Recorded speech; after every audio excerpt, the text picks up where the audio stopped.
ఒకప్పుడు హీరోయిన్ గా సినిమాలు చేసిన సీనియర్ యాక్టర్ సీత ఆ తర్వాత క్యారెక్టర్ ఆర్టిస్ట్ గా మారి తెలుగు, తమిళం, మలయాళం, కన్నడలో బిజియెస్ట్ ఆర్టిస్ట్ అయింది. ఇదిలా ఉంటే 1990లో సీత యాక్టర్, డైరెక్టర్ అయిన పార్థిబన్ ని ప్రేమించి పెళ్లి చేసుకోగా అన్యోన్యంగా ఉంటున్నారనుకున్న ఈ జంట పెళ్లైన 12 ఏళ్లకే విడాకులు తీసుకొని విడిపోయారు. ఇదిలా ఉంటే తాజాగా ఒక ఇంటర్వ్యూలో పార్థిబన్ మాట్లాడుతూ తన డైరెక్ట్ చేసిన మొదటి మూవీలో సీతని యాక్ట్ చేసిందని, దీంతో తామిద్దరు ప్రేమించి పెళ్లి చేసుకున్నారని, అలా వీరికి ఇద్దరు పిల్లలు పుట్టాక ఇద్దరి మధ్య ఏర్పడిన విభేదాల కారణంగా విడాకులు తీసుకొని విడిపోయారని, అదే సమయంలో తామిద్దరు కలిసి ఉన్న ఇళ్లను అమ్మేశారని, ఆ తర్వాత మళ్లీ తాను మరొక ఇల్లు కొనుక్కోలేదని అద్దె ఇంట్లోనే ఉంటూ వస్తున్నానని చెప్పుకొచ్చాడు. ఇక అలా ఆమెతో విడిపోయి దాదాపు 25 ఏళ్లవుతున్నా మళ్లీ పెళ్లి చేసుకోలేదని, తన భార్యగా సీతకి మాత్రమే స్థానం ఇచ్చానని, దాన్ని మరొకరికి ఇవ్వలేనని, ఆమెతో విడిపోయినప్పటికీ తనని గౌరవిస్తూ ప్రేమిస్తున్నానని చెప్పడంతో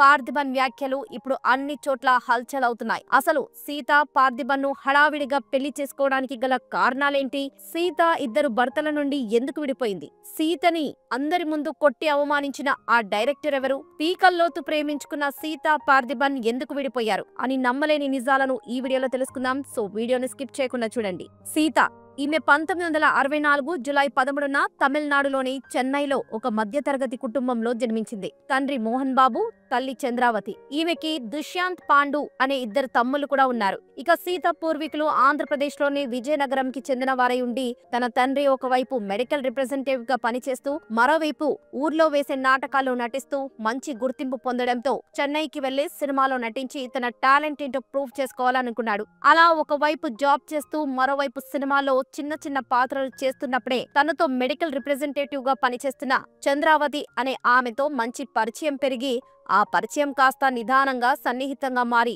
వీరిద్దరూ ప్రేమలో పడి 1962లో ఇరు కుటుంబ పెద్దలను ఒప్పించి పెళ్లి చేసుకుని ఒకటయ్యారు. అలా వీరి అన్యోన్య సంసారానికి గుర్తుగా 3 పిల్లలు కూడా జన్మించారు. ఇదిలా ఉంటే సీత తన స్కూలింగ్ ను న్యూ కార్నల్ ఇంగ్లీష్ మీడియం స్కూల్లో చదివింది. చదువుల్లో చురుగ్గా ఉన్న సీతకి డాక్టర్ అవ్వాలనే ఇంట్రెస్ట్ చాలా ఉండేది. ఈ క్రమంలోనే సీత ఒకసారి తన తండ్రితో కలిసి ఒక హీరో పెళ్లి వేడుకకి వెళ్ళగా అక్కడ డైరెక్టర్ పాండ్యరాజన్ సీత అందాన్ని చూసి తను తీయబోయే మూవీలో సెకండ్ హీరోయిన్ గా అవకాశం ఇస్తా, ఆమెతో యాక్ట్ చేపిస్తారా అని సీత తండ్రిని అడగగా, అందుకు సీత తండ్రి వచ్చిన అవకాశాన్ని వదులుకోలేక సీతకి ఇష్టం లేకపోయినా తనకి రాని అదృష్టం కూతురికి రావడంతో భార్యాభర్తలిద్దరూ బలవంతంగా ఆ మూవీలో యాక్ట్ చేపించాలని డిసైడ్ అయ్యారు. దీంతో తన చదువులకు ఫుల్ స్టాప్ పెట్టించి సినీ అరంగేటం చేపించారు. అలా ఇద్దరు హీరోలు చేసిన అన్పాపం అనే మూవీలో సీత సెకండ్ హీరోయిన్ గా చేయగా, ఆ మూవీ షూటింగ్ టైంలో సీత ఒక సీన్ లో నీల బిందెను ఎత్తే షాట్ లో 10 టేకులైనా సరిగా చేయకపోవడంతో డైరెక్టర్ కమ్ హీరో అయిన పాండ్యరాజన్ కోపంతో సీతను కొట్టి నీల బిందెను కూడా ఎత్తడం రాదా అని అందరి ముందు అవమానించడంతో సీత అక్కడి నుంచి ఏడుస్తూ వెళ్లిపోయింది. కానీ తన తల్లిదండ్రులు ఎలాగోలా సీతకు సర్ది చెప్పి ఆ మూవీలో యాక్ట్ చేపించడంతో అన్పావం మూవీ 1985 డిసెంబర్ 7న రిలీజ్ అయి సూపర్ హిట్ అవడంతో అందులో ఈమె లుక్స్ కి గాను అవకాశాలు వెతుక్కుంటూ వచ్చాయి. ఇక అలా ఆర్థికంగా అంతంత మాత్రమే ఉన్న సీత తల్లిదండ్రులు దీపం ఉండగానే ఇల్లు చక్కబెట్టుకోవాలని రోజుకు 2-3 షూటింగ్స్ ని కూతురుతో చేపిస్తూ ఉండేవారు. అలా శోభన్ బాబు గారి విజృంభణ మూవీతో తెలుగులోకి ఎంట్రీ ఇచ్చిన సీత ఎక్కువగా తెలుగు మూవీస్ చేసేందుకు ఇంట్రెస్ట్ చూపించేది. ఎందుకంటే తెలుగు మూవీ షూటింగ్ లో తాను కోరినట్లు ఐస్ క్రీమ్స్, చాక్లెట్స్ తీసుకొస్తూ తను అడిగిన ఫుడ్ ని తెప్పించడంతో ఎక్కువగా తెలుగు మూవీస్ వైపు మక్కువ చూపించేది. అలా శంకర్ గారు, డబ్బెవరికి చేదు, ఆడది ఆధారం, బజార్ రౌడీ అనే మూవీస్ లో హీరోయిన్ గా చేస్తూ ముద్దుల మావయ్య అనే మూవీలో బాలకృష్ణ చెల్లెలిగా చేయగా ఆ మూవీస్ రిలీజ్ అయి సీత నటనకి, అందానికి చాలా మంది అభిమానులుగా మారారు. ఇక అప్పట్లో సీత ఎక్కువగా రాజేంద్ర ప్రసాద్ తోనే యాక్ట్ చేయడం గమనార్హం. ఇదిలా ఉంటే సీత తమిళ్లో కమల్ హాసన్, రజనీకాంత్, మురళి, అర్జున్ లాంటి స్టార్ హీరోలతో నటిస్తూ తాను ఇండస్ట్రీకి వచ్చిన 4 ఏళ్లలోనే 63 మూవీస్ లో యాక్ట్ చేయడం గమనార్హం. ఇక అలా బిజీగా ఉన్న క్రమంలో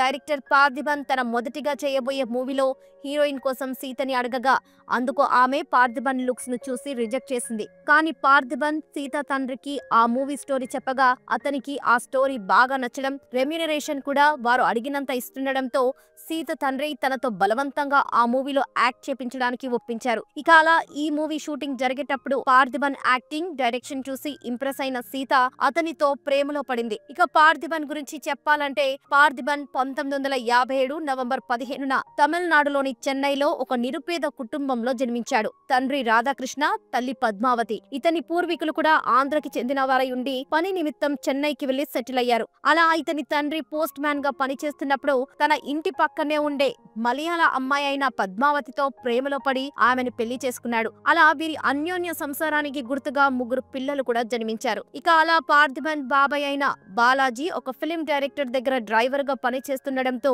పార్థిబన్ అతనితో కలిసి తరచూ షూటింగ్ స్పాట్ కి వెళ్లి షూటింగ్ ని చూడడంతో తనకి కూడా యాక్టింగ్ వైపు ఇంట్రెస్ట్ ఏర్పడింది. కానీ పార్థిబన్ తండ్రి మాత్రం అందుకు ఒప్పుకోకుండా తన చదువులపై దృష్టి సారించమనగా పార్థిబన్ కి వేరే దారి లేక తన స్కూలింగ్ ని చెన్నైలోని హిందూ హయ్యర్ సెకండరీ స్కూల్లో చదివాడు. చదువులో అంతంత మాత్రమే ఉన్న పార్థిబన్ న్యూ కాలేజ్ లో డిగ్రీ కోసం చేరగా ఆ తర్వాత ఇంట్రెస్ట్ కోల్పోయి ఫస్ట్ ఇయర్ లోనే కాలేజ్ కి ఫుల్ స్టాప్ పెట్టేసి సినిమాలో హీరో అవ్వాలనుకున్నాడు. ఇక అలా తల్లిదండ్రుల మాట వినకుండా బయటకు వచ్చేసిన పార్థిబన్ ఒక రూమ్ ని అద్దెకి తీసుకొని ప్రతి ఒక్క ఆఫీస్ కి వెళ్లి ఆడిషన్ ఇవ్వగా ఇతని లుక్స్ మరియు పర్సనాలిటీని చూసి కొంతమంది ఇతని అవమానిస్తే మరికొంతమంది యాక్టింగ్ అంతా ఇంప్రెసివ్ గా లేకపోవడంతో ఇమిడియట్ గా ఇతన్ని రిజెక్ట్ చేసేవారు. దీంతో ఇలా ఉంటే అవ్వదని పార్థిబన్ ఎస్పీ రామదాసు అనే నాటకాల కంపెనీలో చేరి 6 నెలలు ట్రైనింగ్ తీసుకున్నా దాని ద్వారా ఎటువంటి ప్రయోజనం లేకుండా పోవడంతో డైరెక్టర్ అవ్వాలని డిసైడ్ అయి తాంబరంలో ఉన్న డిఎఫ్టి కోర్స్ లో జాయిన్ అయ్యాడు. ఇక అలా ఒకవైపు డైరెక్షన్ కోర్స్ చేస్తూ మరోవైపు డబ్బింగ్ ఆర్టిస్ట్ గా కూడా తన కెరియర్ ని స్టార్ట్ చేయగా ఇతని వాయిస్ కి మంచి ఆదరణ రావడంతో నెలకి 6,000 రూపాయలు సంపాదించేవాడు. ఈ క్రమంలోనే తన తండ్రికి క్యాన్సర్ రావడంతో డబ్బు లేక ఉన్న ఇల్లుని అమ్మి ట్రీట్మెంట్ చేయించగా వీరి ఆర్థిక పరిస్థితులు మరింత దారుణంగా మారాయి. దీంతో ఇలా ఉంటే అవదని ఆ కోర్స్ పూర్తవగానే పార్థిబన్ డైరెక్టర్ భాగ్యరాజును కలిసి తన క్వాలిఫికేషన్ ని మరియు తాను రాసిన స్టోరీలను చూపించగా అందుకు డైరెక్టర్ భాగ్యరాజ్ నెలకు 300 శాలరీకి అసిస్టెంట్ డైరెక్టర్ గా జాయిన్ అవ్వమని చెప్పడంతో డబ్బింగ్ ఆర్టిస్ట్ గా జాబ్ ని వదిలేసి అసిస్టెంట్ డైరెక్టర్ గా జాయిన్ అయ్యాడు. ఇక అలా అక్కడ పని చేస్తూనే జూనియర్ ఆర్టిస్ట్ గా కూడా వెళ్తూ రానుమ వీరన్, అన్బుల్లా రజనీకాంత్, వేడికై మణి దర్గల్ అని 10 మూవీస్ లో యాక్ట్ చేస్తూ అసిస్టెంట్ డైరెక్టర్ గా కూడా పనిచేయడంతో డైరెక్షన్ లో కూడా ఎక్స్పీరియన్స్ వచ్చి తనే హీరోగా డైరెక్టర్ గా చేయాలనుకున్నాడు. ఇక అలా తను చెప్పిన స్టోరీ కొంతమంది ప్రొడ్యూసర్లకి నచ్చగా డైరెక్టర్ వరకు ఓకే, కానీ హీరోగా కూడా నువ్వే చేస్తానంటే తాము ప్రొడ్యూస్ చేయమని చాలా మంది ప్రొడ్యూసర్లు వెనక్కి వెళ్లిపోవడంతో పార్థిబన్ కి ఏం చేయాలో తెలియని పరిస్థితిలో పడ్డాడు. దీంతో తన బాబాయ్కి తెలిసిన ఒక కొత్త ప్రొడ్యూసర్ కి స్టోరీ చెప్పగా అతనికి ఆ స్టోరీ బాగా నచ్చడంతో ఆ మూవీలో హీరోయిన్ గా అప్పటికే స్టార్ హీరోల సరసన నటించిన సీతను ఫిక్స్ చేసి షూటింగ్ ని స్టార్ట్ చేశారు. ఇక ఆ మూవీ టైంలోనే వీరిద్దరు ప్రేమలో పడ్డారు.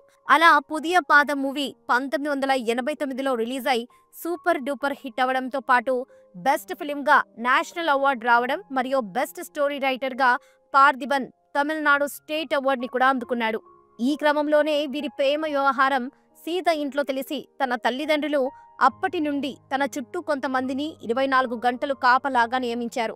అలాగే రోజుకి ఈమె 4 కాల్ షీట్స్ లో పనిచేయడంతో ఆ టార్చర్ భరించలేని సీత పార్థిబన్ కి ఒక లెటర్ ని రాస్తూ తనని అక్కడి నుంచి తీసుకువెళ్లిపోమని, తాను అక్కడ ఉండలేకపోతున్నానని చెప్పడంతో పార్థిబన్ ప్రొడక్షన్ కార్లో సీతని అక్కడి నుంచి తీసుకువెళ్లాలని ప్లాన్ చేసి ఉదయం 4:30 సీతని కారులో తీసుకెళ్లి 1990లో వీరిద్దరూ ఒక గుడిలో పెళ్లి చేసుకుని ఒకటయ్యారు.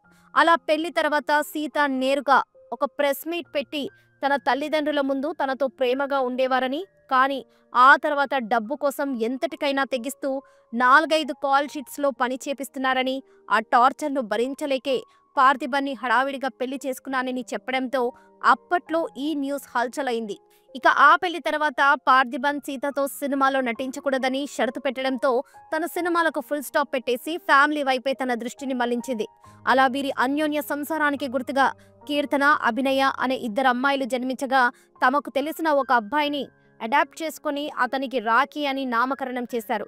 ఇక అలా అన్ని బాగా సాగుతున్నప్పుడే వీరి పెద్ద కూతురైన కీర్తనతో అమృత మూవీలో చైల్డ్ ఆర్టిస్ట్ గా నటింపజేయగా ఈమె నటనకు గాను బెస్ట్ చైల్డ్ ఆర్టిస్ట్ గా నేషనల్ అవార్డు కూడా అందుకుంది. ఇదిలా ఉంటే పార్థిబన్ కి సక్సెస్ తో పాటు చెడు అలవాట్లు కూడా ఎక్కువై చాలా మంది హీరోయిన్లతో తన పేరు గట్టిగా వినిపించింది. ముఖ్యంగా హీరోయిన్ సంగీతతో రిలేషన్ హల్చల్ అవడంతో అప్పటి నుండి భార్యాభర్తలిద్దరి మధ్య మనస్పర్ధలు వచ్చి ఆ గొడవలు తార స్థాయికి వెళ్లడంతో సీత పార్థిబన్ కి ఎంత నచ్చ చెప్పినా తను వినకపోవడంతో సీత అతనికి విడాకులు ఇవ్వాలని డిసైడ్ అయింది. ఇక ఆ మధ్యలో పెద్దలంతా పంచాయతీ పెట్టి వీరిద్దరిని కలిపేందుకు ఎంత ట్రై చేసినా సీత మాత్రం ఒప్పుకోకుండా 2001లో విడాకులు ఇచ్చేసి తన చిన్న కూతురైన అభినయను తీసుకుని తన పుట్టింటికి వెళ్లిపోతే పార్థిబన్ తన పెద్ద కూతురు కీర్తన మరియు రాఖీ బాధ్యతలు తీసుకున్నాడు. ఇక అలా పుట్టింటికి వెళ్లిన సీత మళ్లీ సినిమాలు యాక్ట్ చేయడం స్టార్ట్ చేసి గంగోత్రి మూవీలో హీరో మదర్ గా యాక్ట్ చేయడం ద్వారా తన సెకండ్ ఇన్నింగ్స్ ను స్టార్ట్ చేసింది. అలా ఆ మూవీలో ఈమెకి మంచి గుర్తింపు రావడంతో ఆ తర్వాత